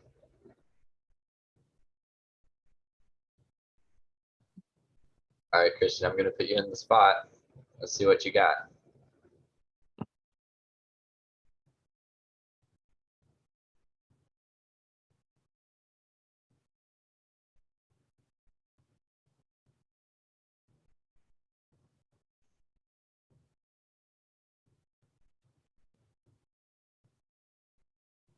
Wait, I gotta switch over to another Google account. My storage is full. I can't upload anything. Just give me a sec. You're all good. Oh, sweet. Yeah. We got a lot of people uploading.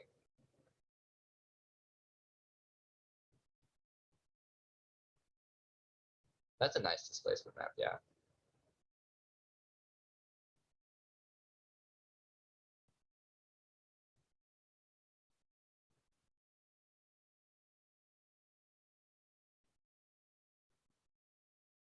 Yeah, so let me emphasize that uploading this is, oh, that's nice. Uploading to this is completely optional. However, I do think we can, if y'all want your work included in like the little rendering that I do, I think it would be pretty cool.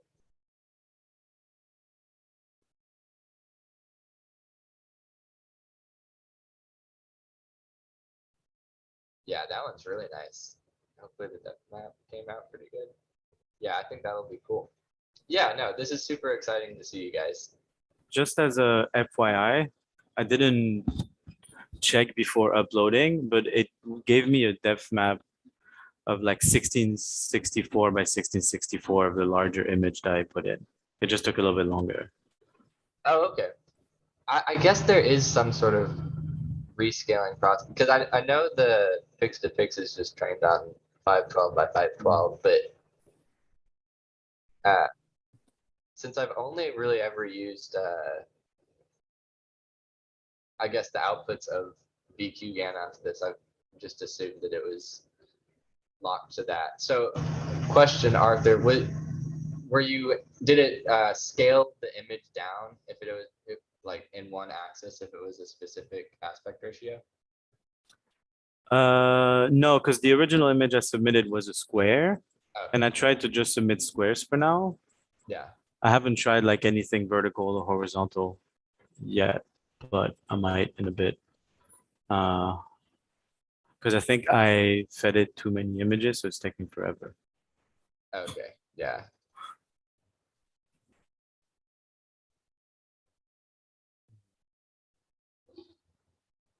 But just uploaded the results. Sweet.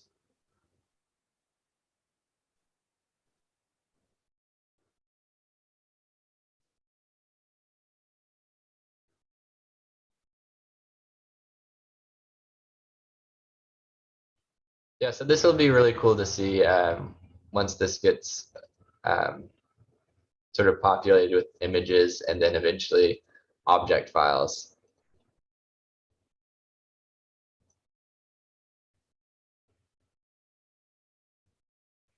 Alrighty, do we have any questions?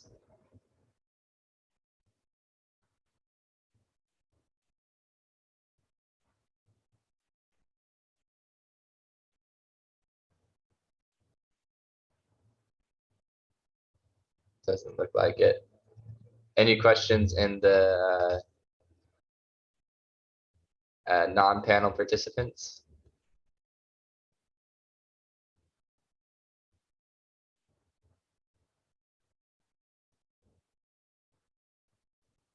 Okay. There,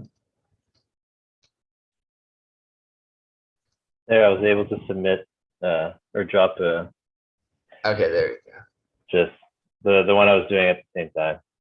Oh, Not my nice. favorite, but yeah. It was Richard Rogers inspired. So. Sweet. This is a nice displacement map. The amount of detail that you're getting with this. I even got the people too. Yeah, it's really nice. So Gustavo, are you there?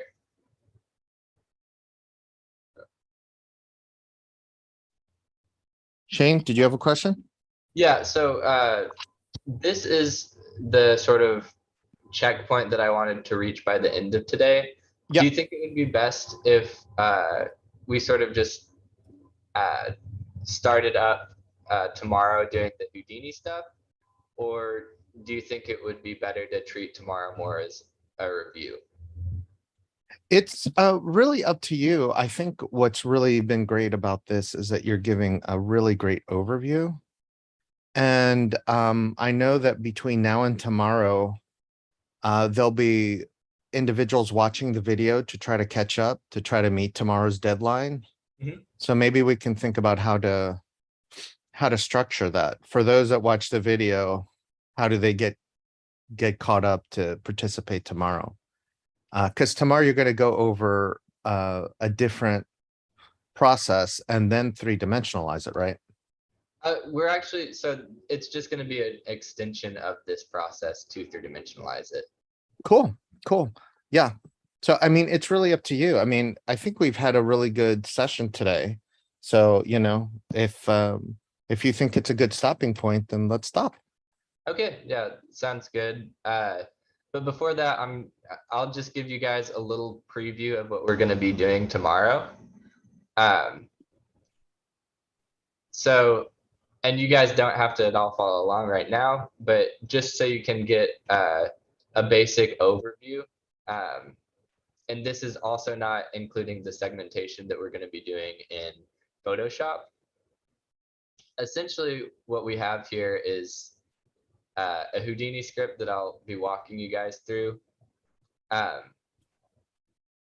In this case, let me just quickly upload the images produced today. This is just sort of to get y'all excited about tomorrow, if you aren't already. Hey, I'm ready to make some art. This is really cool. Let's see, we got 34, 1, 2. So we're gonna start with the displacement maps and the original images.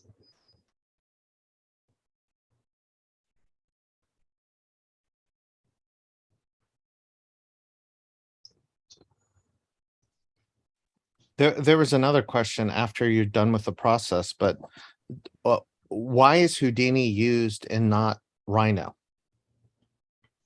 For a few reasons that it'll make a lot more sense by tomorrow.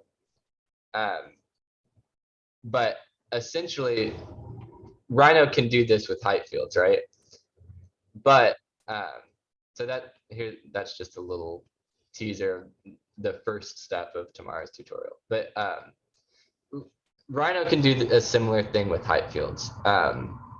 But the main thing with Houdini is, one, it being completely procedural based. So you're able to input image sequences, a high diversity of images.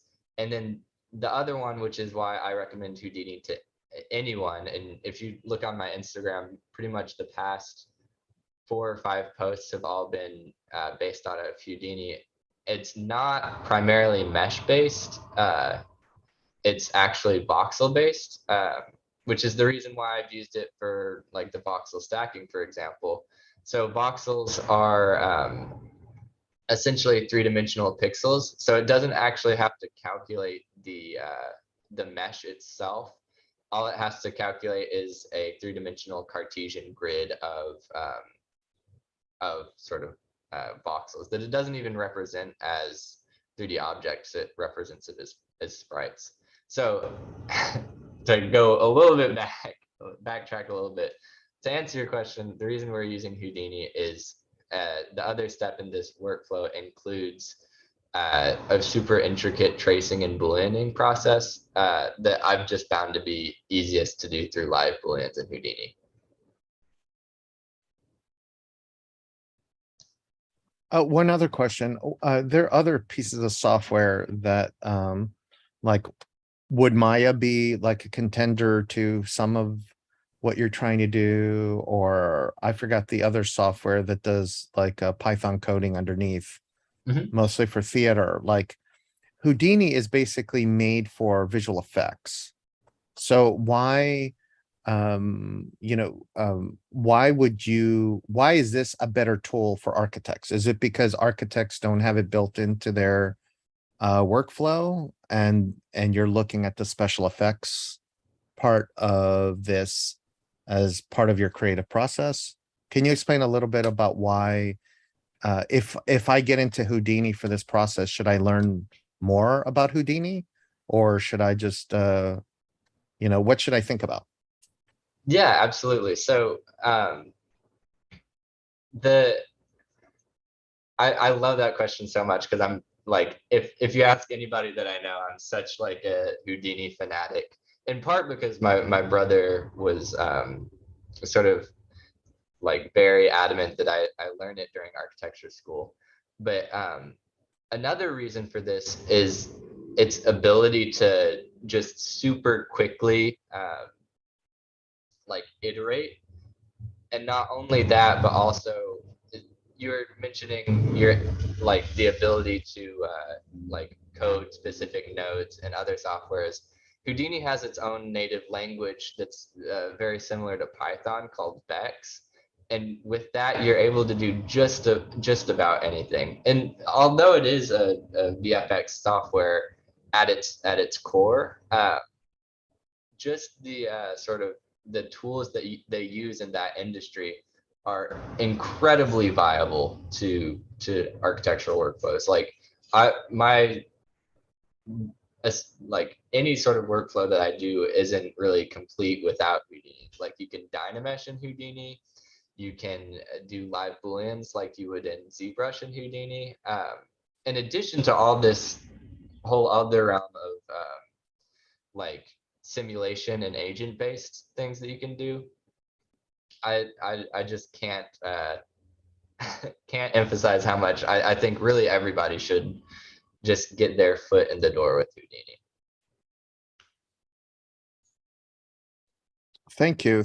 Maybe there could be some Houdini tutorials that you think are really great. Like if there's some users or industry people. I've had different instructors share with me their favorites. But what are the, to you, why is it important to learn how to code or to program?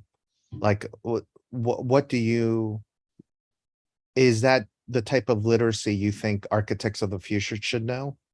The mathematics and the coding?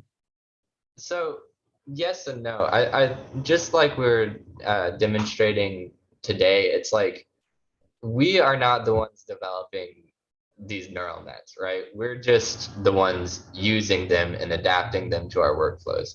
So I think it is essential that people start to get more of a familiarity with the actual architecture of these neural nets, among other things. But all that learning code, even if it's just learning conditional statements, is gonna do to you is help you, right? It's agency giving, and it'll allow you to just do whatever you're currently doing potentially more efficiently. And if not, you're at least able to understand more of the inner workings. I mean, and that being said, like even if it's not Python or C#, you can go into pretty much any software now and dive super far into node-based coding, which is primarily what Houdini is, and also primarily what Grasshopper is. And utilizing those for projects that, I mean, you would never think that would like they would benefit from. yeah, it's always been super helpful for me, like using Grasshopper as a visualization tool rather than just a project in and of itself. I think is really awesome. And a lot of the time people like associate Houdini or associate Grasshopper with a specific type of project. And a lot of the time it's a negative association and enters the realm of sort of like sci-fi architecture. But just as tools, I mean, they're really, really amazing and can do things like and iterate far better than we can manually. So yeah. Thank you. I'm looking in the YouTubeverse. I put in the chat Gabriel Esquivel. I think your collaborators earlier commented. He said Shane is the best. And then he goes, a good way to reframe the question from creativity to agency. And then he agrees with you. So you have fans in the YouTubeverse. And right now, there are really no questions other than are you going to share the link? Do you want it to be your link to be shared publicly for results so that you can review tomorrow? Or do you want to do another repository where people that review this video can upload and give you images if they want to do number 2? Yeah, let's just make it easy and have everybody upload onto the original one, just with their names. That way, when I do make the animation, I can credit all of the contributors to it. Got it. And can it be just an not a read write privilege, but can it just be just an upload privilege? I'm not really sure how to do that. Yeah, no, it's automatically they have the ability to upload just with the link that everybody Wonderful. can copy now. Okay. That's the same thing with the GANS 2D to 3D. Okay. All right. Well, I invite anyone who signed up for the workshop to please comment if they have any further questions. I think we're wrapping it up, right, Shane? Yep. Yeah. Okay. Well, if you don't have any questions, let's wait a little bit. If there's any further questions. One last thing, Shane, what do you think about I had a question, and do you know Professor Marcos Novak from the Trans Lab at UCSB? He's one of the fathers of virtual reality and architecture. And he talked about the idea of poetry and really your literacy of words when making these type of word matches. What do you do to really think through your patterns of words or text or music? It sounds, I think you're a musician, right? Don't you have a musical instrument behind you, or am I Yeah. totally off? So does music inspire you to do, these word combinations? Do you write lyrics? Like, what do you do for creativity that enhances your architectural research? So I generally associate it not necessarily with like as directly with music or anything, but I do think the linguistic element of these text-based GANs are super interesting. I also think misusing these GANs is very interesting because like natural human syntax is not at all what like as we've seen what lends to the like what yields the best results. So I think this sort of syntax that the AI privileges or like favors and finding that I think is really phenomenally interesting. With Python being sort of like the really like closest to English syntax, Python decoding language. I think that sort of overlay is really interesting, but also just finding whatever yields the best results and sort of the machine syntax of these neural nets is really interesting. I do like if y'all want to see videos of me playing saxophone, there's several on my Instagram, but maybe it's just a bridge I haven't connected yet, but generally speaking, it's more of a creative outlet than anything. I think before we go, I just wanted to ask you two questions. One, who are kind of your favorite architects, since we're Digital Futures here and in this architecture community? And then secondly, who are your like favorite artists or inspirations that when you sit down to a blank screen or when you think about these things that kind of drive you to find something new? That's a really good question. And one thing I will say about this is it's not necessarily like it's not going to be. I mean, I'm like my mind was blown with when you guys had Peter Eisenman on here. I've always been a fan of him and really all of the New York Five. But in terms of the actual stuff that I'm doing, there's sort of a group of people that are doing super cool things like around this area and at UPenn that I think a lot of the time their research is sort of getting like sort of like not given the like light it deserves. So I guess I'll use this to say like Patrick Danahy is one of the best at this. Like there is Joris Boutonniers I think he's at the Bartlett right now. Laura Michelon, really amazing. I consulted her with this workshop, and she was a co-worker at Euler Wu for a little while. Same with Tucker Van Leeuwenhall. They're all doing really, really amazing stuff in this field. And I think just really deserve the world and all the platform that they so choose. And yeah, no, it's pretty awesome. And also, I mean, I'm currently working for them, but Dwayne Euler and Jenny Wu are the most amazing people and also do really, really amazing stuff. So if y'all haven't already checked them out, check out Euler Wu.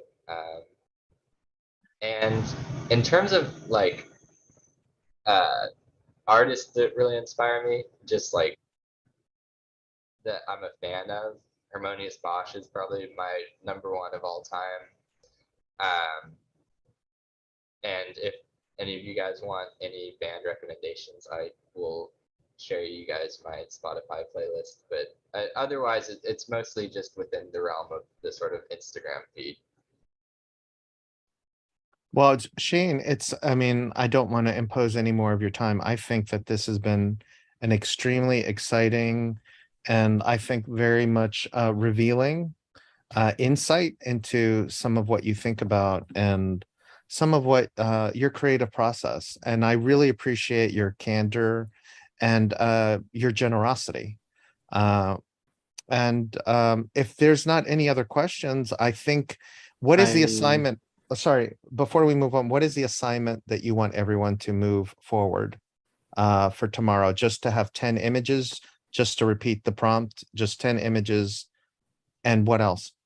So tomorrow it would be best if we all had at least 5, preferably 10 images and their corresponding displacement map. This way, after the workshop, you'll be able to see which ones produce the best 3D objects. And also, yeah, so just 10 images and their corresponding displacement map, preferably uploaded onto the drive. And I can take a look and maybe use one of them as an example for the 3-dimensionalization process that we're going to be doing tomorrow. Well, Shane, it seems like we have one troubleshooting. Yeah. One. Let's see if we can fit in Arthur. Let's see if we can fit it in quick. If not, we might have to end the live portion and just address it to you. So Shane, just let us know if it's a quick one or if we need to have it another time. Go, Okay. Arthur. Sure. It's for the method using layres. I'm getting, and I'm dropping it in the chat, I'm getting this error when trying to run it. Let's see.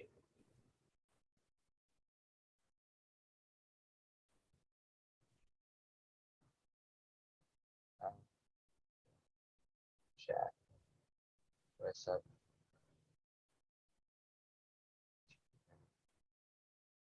Okay. I've gotten that error before.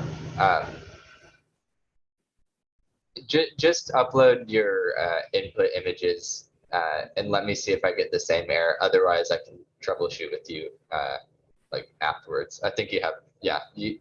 We've talked before on Instagram and stuff, and we can talk about that. Okay. Sweet. Cool. Thank you.